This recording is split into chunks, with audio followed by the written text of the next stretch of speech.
Greetings and welcome to another episode of Q Points Podcast. I'm DJ Sir Daniel.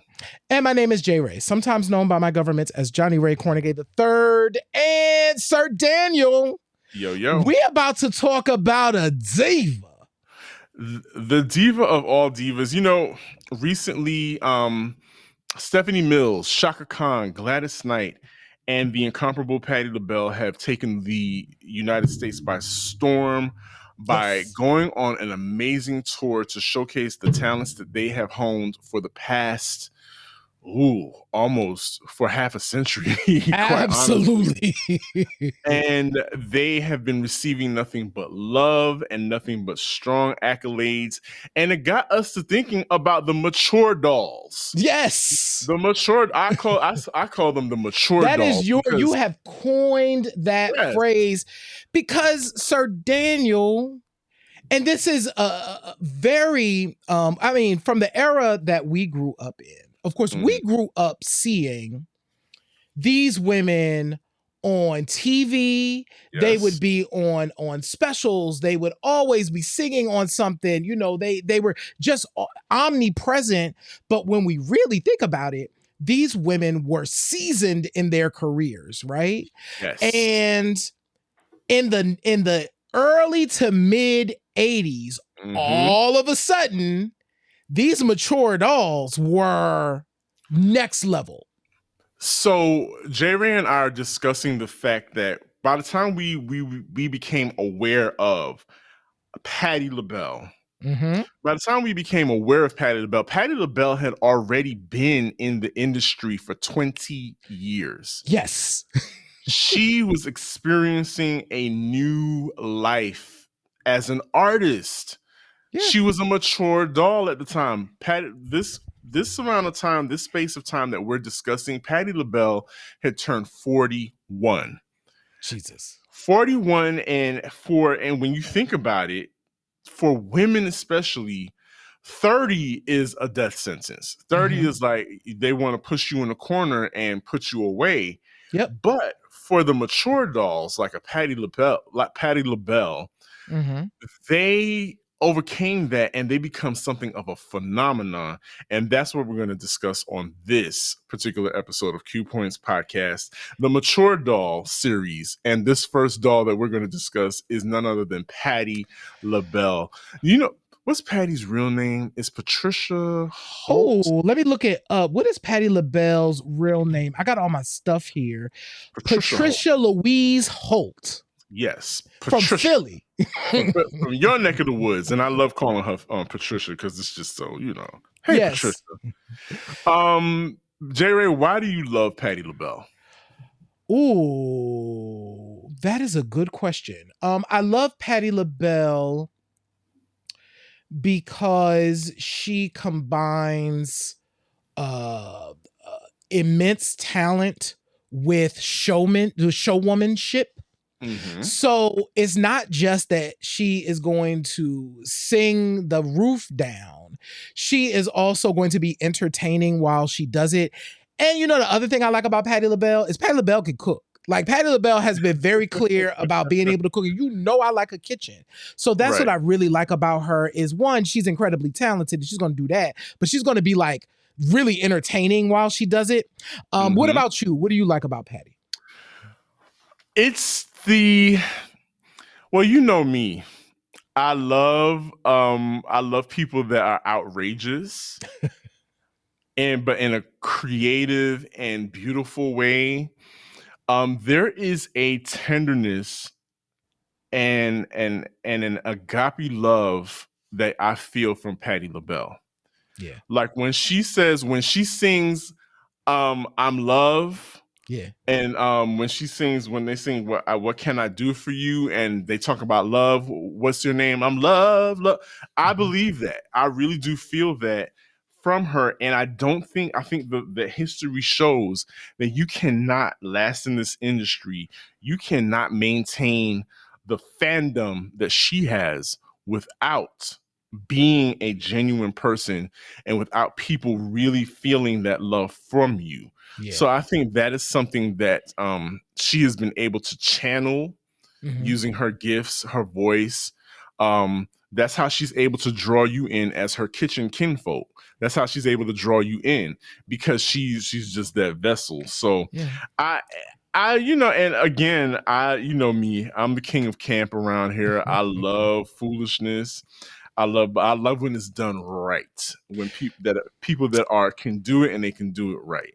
And Patti is definitely that. And so in terms of the era, right? So Sir Daniel was talking about the fact that so Patti LaBelle's breakout year kind of happens in 1984.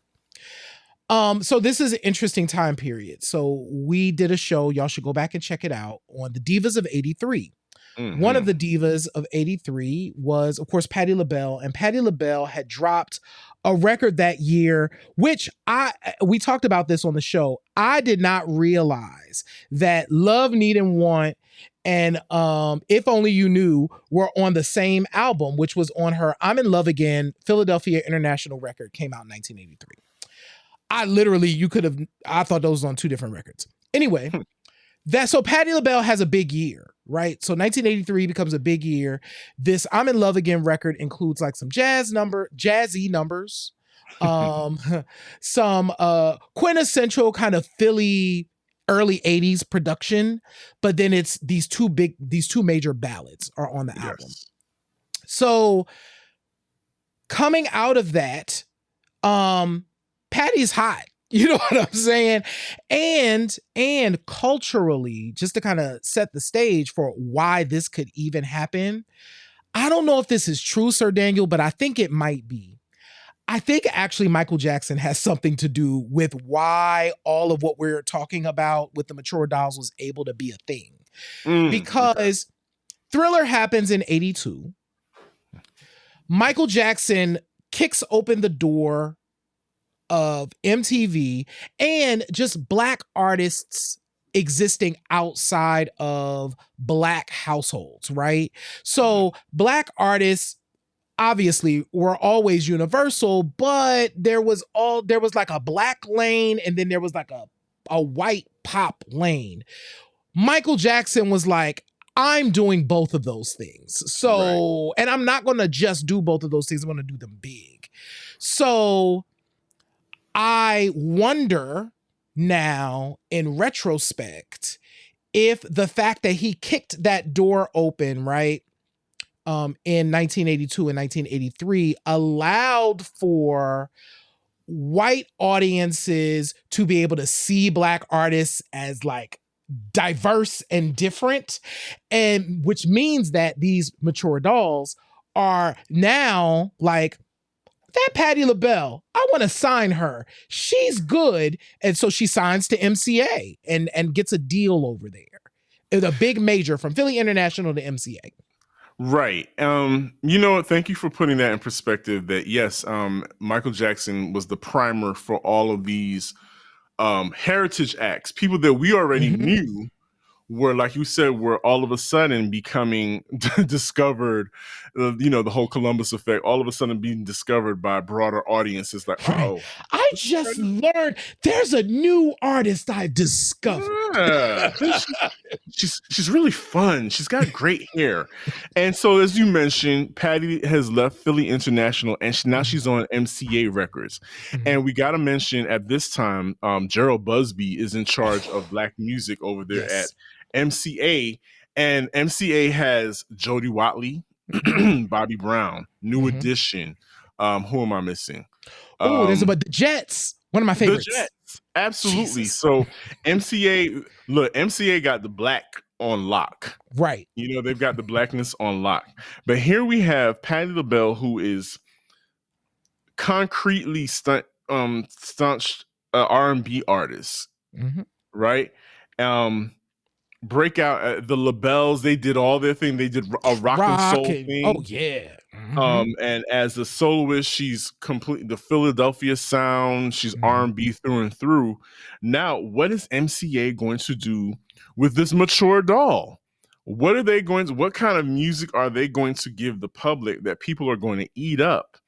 And so we see one of the very first offerings comes in the form of a song on the Beverly Hills soundtrack. Beverly Hills And Cop. Yep.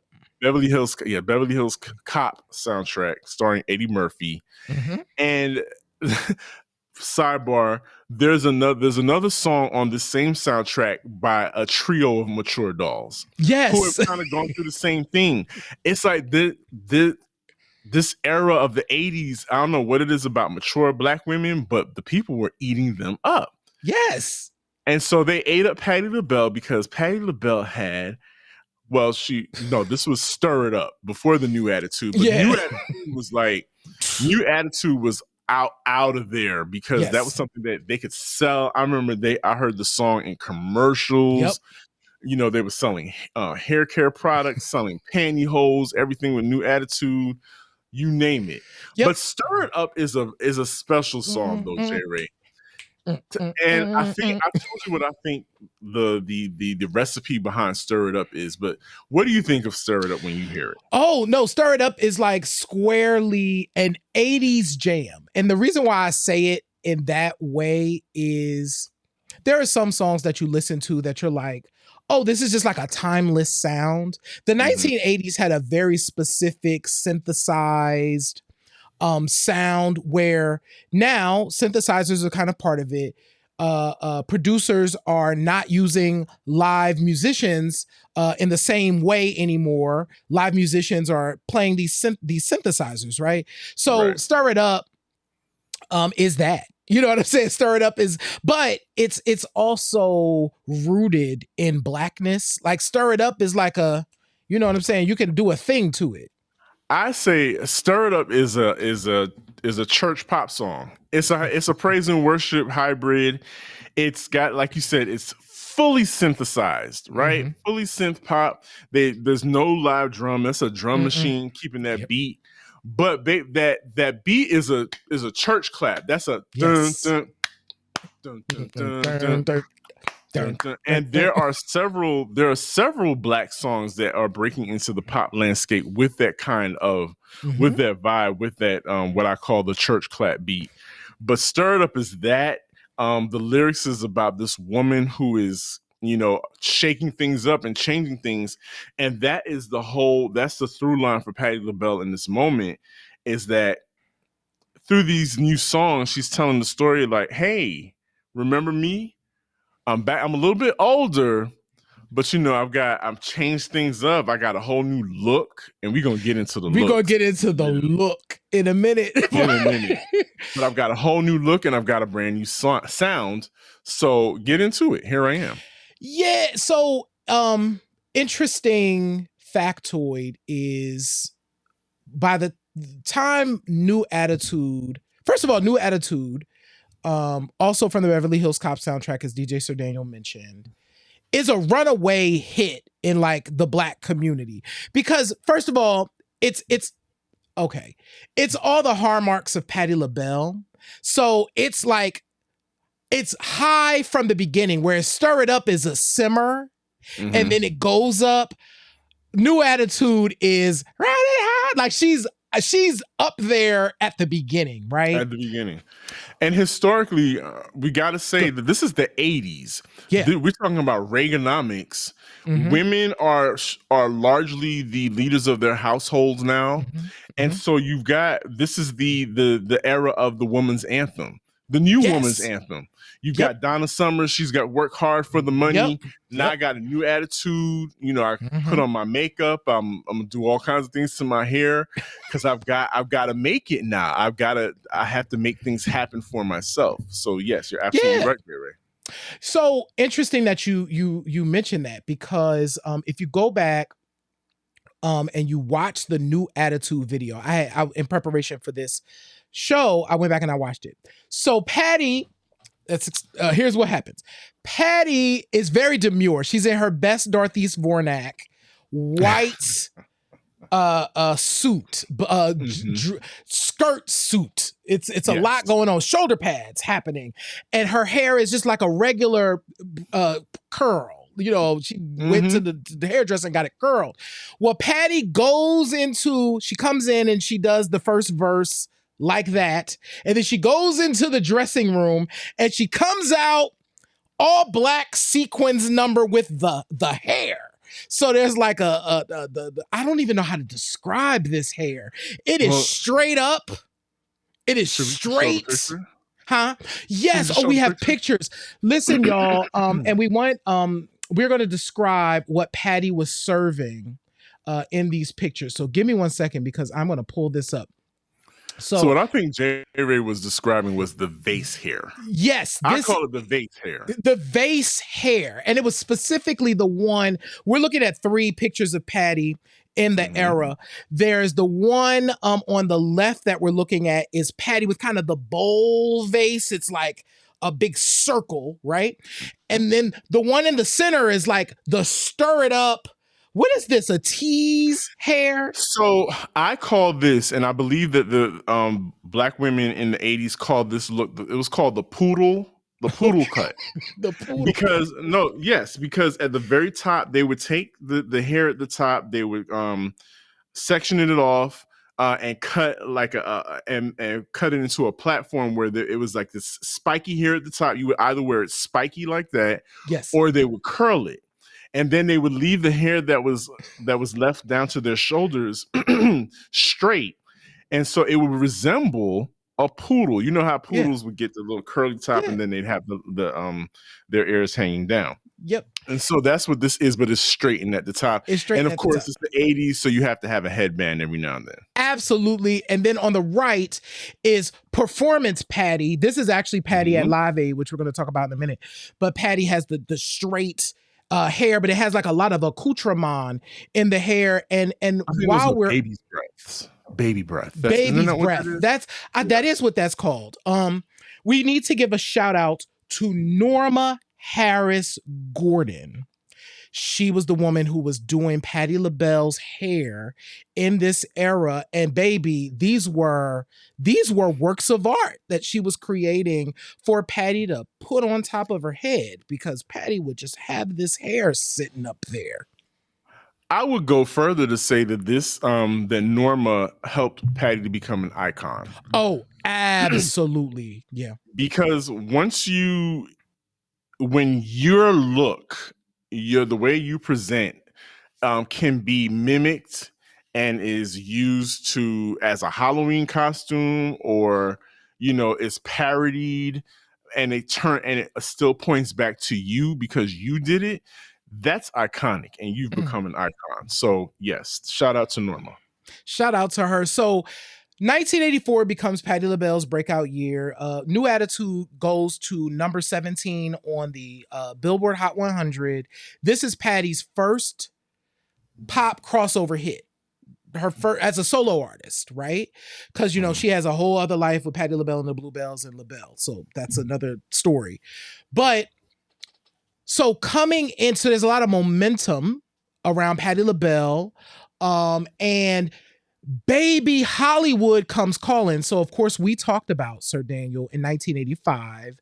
Patti LaBelle gets her own special, the Patti LaBelle Show. It's a one night special, and of course we talked about the fact that Patti LaBelle and Cyndi Lauper performed together. They did Lady Marmalade and was it True Colors? I believe it's True Colors. Yes. Yeah. And wait, was it Time After Time? No, you're right. Time After Time, which was huge for Cyndi Lauper. Yes, because she was new. Huge. Yes. Yep. She's right out the box. She was kind of new. When you hear about Cindy's history, she had been clawing her way to the top for a minute too. But this was a huge moment for Cyndi Lauper to kind of share her moment with an established, older Black musician, and for Patti to have this variety show and to open up her space to this up and coming ingenue. It was just one of those things where we still looked back to it on this day with affection, because Patti, there's a part where they're sitting down singing Time After Time, and it's kind of a mammy moment where It where is. Cindy is nestled in Patty's bosom, and it's very mothering and it's very lovely, and white people love that kind of stuff. So it was a moment. It was a moment for both of them, but it was great. They both, like Patty, you could tell Patty was impressed that Cindy was hanging with her, Yeah. and Cindy was just having the time of her life. Yeah. So one of the things we talked about in that episode too is the fact that Patty is really introducing herself to the nation. Meanwhile, which is crazy, right? Because she's 21 years into her career, and literally Patti LaBelle is a star. Black folks are like, that is Patti LaBelle. She's black famous, right? But she's now introducing herself to this entirely new audience. In 1985, she gets a special, but Sir Daniel, another amazing thing happens in 85, and that's Live Aid. Live Aid is this huge concert. Bob Geldof in the UK puts together this concert, but it happens in the UK and then it happens in Philly. So it's happening internationally at the exact same time, right? So there are performances that are kind of running concurrent with performance, in both countries. Patti LaBelle is on the bill for Live Aid, but Sir Daniel, I mentioned this to you when we were getting ready for this show. I didn't know this because I was a kid and I didn't see it, right? I don't even think it aired here. We're about to play Patti LaBelle's intro in a minute. I'm not sure if it aired in the US, but because we're about to watch a Portugal version. But here's the dope thing about Patti LaBelle. So she's on the Philly show, which makes perfect sense. The Philly show, okay. Patti LaBelle is one of the final acts to perform at the Philly show. So here's who Patti LaBelle is coming before, and this matters, okay? Patti LaBelle is getting a 30-minute set. She has a 30-minute set. That's a long set in a thing like this. She is coming before Hall & Oates, Mick Jagger, Bob Dylan, and then We Are the World happens. So Patti LaBelle is one of the final 5 acts that hit the stage that day. That's huge. That is huge. And I'm thinking and looking at the acts that she's lumped in with, they kind of are from the same era. Well, I know at least Mick Jagger is, and Bob Dylan. Tina Turner was there with Mick Jagger, by the way. You see what I'm saying? Crazy. So I think it was done on purpose, which was very smart. But these benefit shows were huge in the mid 80s. And they would often interrupt regular programming, scheduled programming, to bring these to you so that they could raise awareness and raise money. People would call in, they would call in on 800 numbers and donate money live while these things were going on. So I'm interested. I can't wait. And if you're lucky enough to be in here while we're recording this, because we have an audience of our loyal listeners and viewers that is getting to share this moment with us, you're not going to be able to see this because we ain't trying to get flagged on YouTube. But we're about to watch this Patti LaBelle's introduction, and the person that's we're going to talk about it. Let's just run it. Talk about it, and then we're going to talk about it.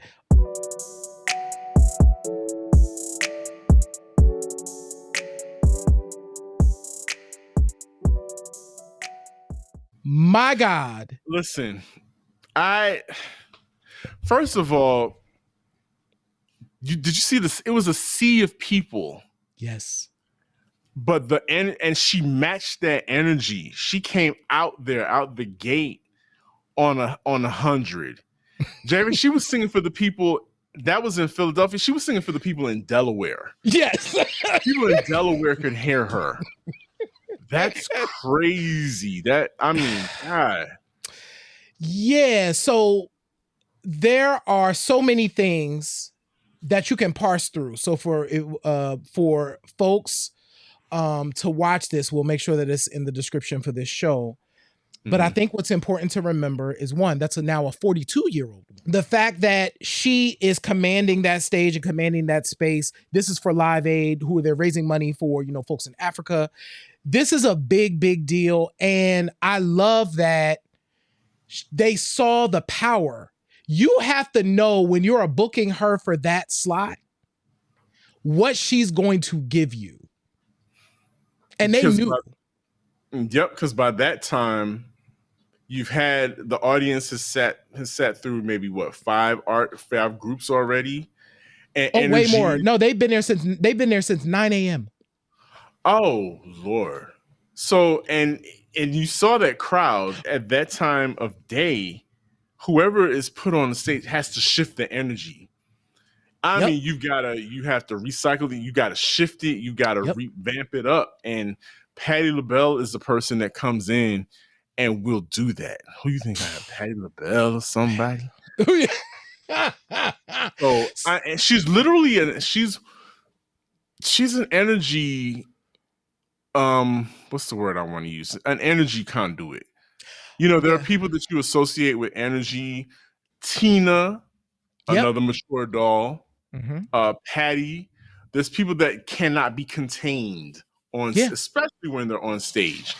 And we know for a fact that you do not, if you're in a pass the mic situation, you do not pass the mic to Patti LaBelle. Because that happened in that next year. We talked about this on one of those shows where, of course, Diana Ross. Diana Ross, they're at Motown, went back to the Apollo, and, Diana Ross is there and, giving can anybody help me? And Patti, you don't even have to ask. I mean, she gave me the mic.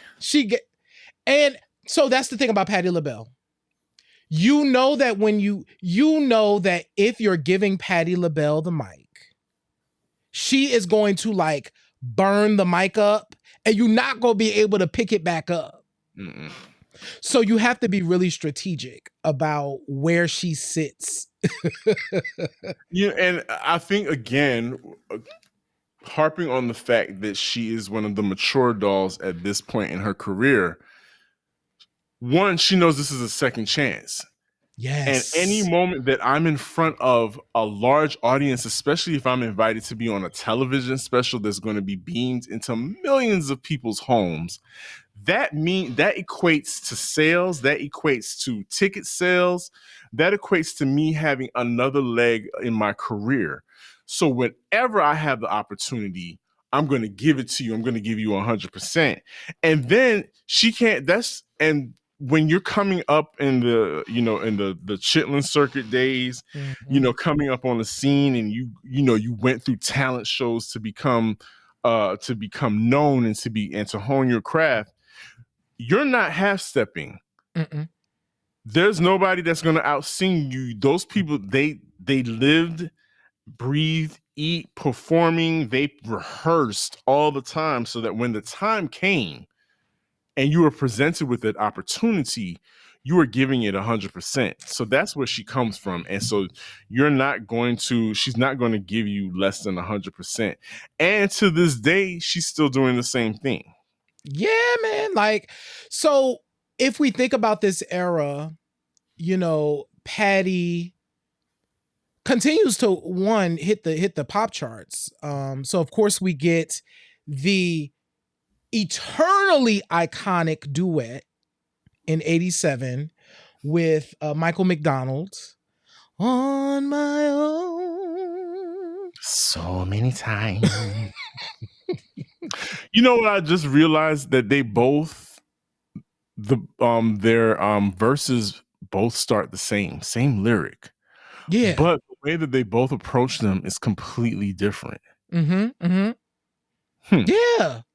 And to that point, one of the things that you mentioned actually as we were preparing for the show, and I think it's important, is that On My Own gets to show Patti in restraint, like she's showing restraint in this song, because one of the things we loved about Patti well, I'm gonna use an I statement. I'm not sure, Sir Daniel, but I remember Patti LaBelle used to do, my God, Somewhere Over the Rainbow.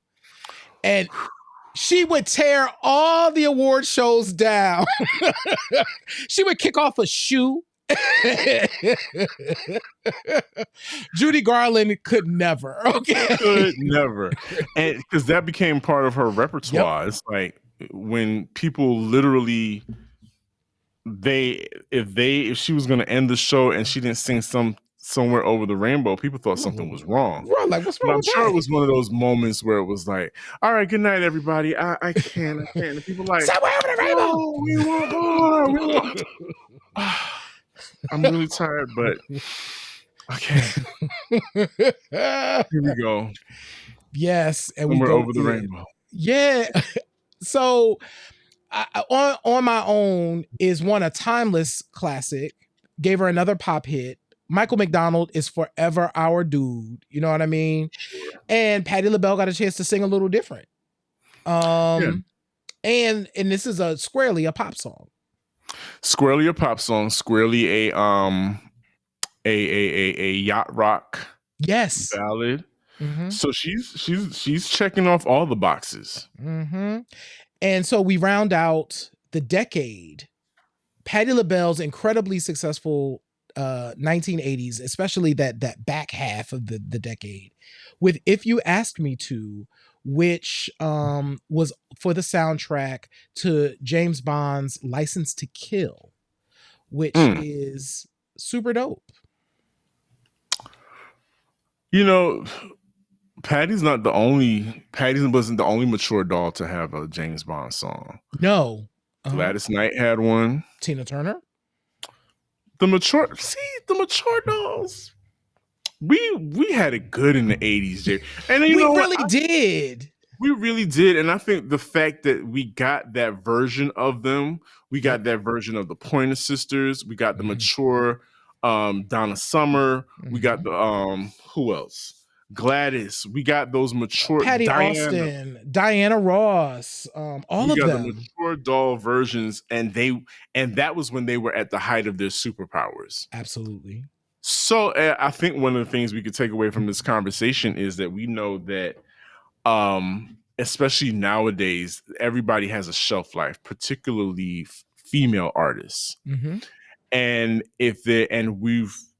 nowadays.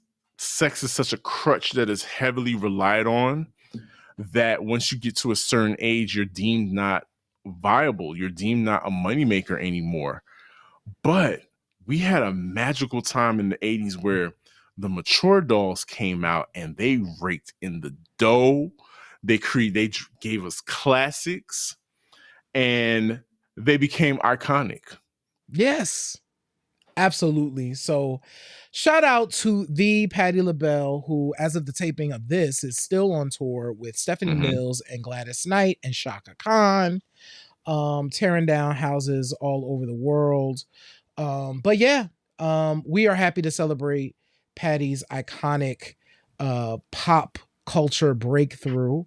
And thank y'all for hanging out with us as always on Q Points. If you can see our faces and hear our voices, go ahead and subscribe to the show. Tell your friends, tell your family, colleagues, anybody you think would like Q Points, because if you love it, chances are they will love it too. Visit our website at qpoints.com where you can listen to the entire archive of episodes of the show, and there is a lot to see. We are live every single solitary Thursday, most times, at 8 p.m. Eastern Standard Time. So you can tune in on YouTube, on Facebook, on our Substack, which is where you should be to get all the extra stuff for Q Points, and on Instagram too. And once again, shop our store. We keep the lights on here at Q Points. So if you visit store.qpoints.com, you can buy merch, you can buy all types of other stuff. We appreciate y'all. We love y'all. Thank you once again. And like I always say, in this life, you have an opportunity. You can either pick up the needle or you can let the record play. I'm DJ Sir Daniel. And my name is Jay Ray, y'all. And this is Q Points Podcast, dropping the needle on Black music history. We will see you on the next go round. Ooh, ooh, ooh, ooh, ooh. I got a new attitude. Peace, y'all.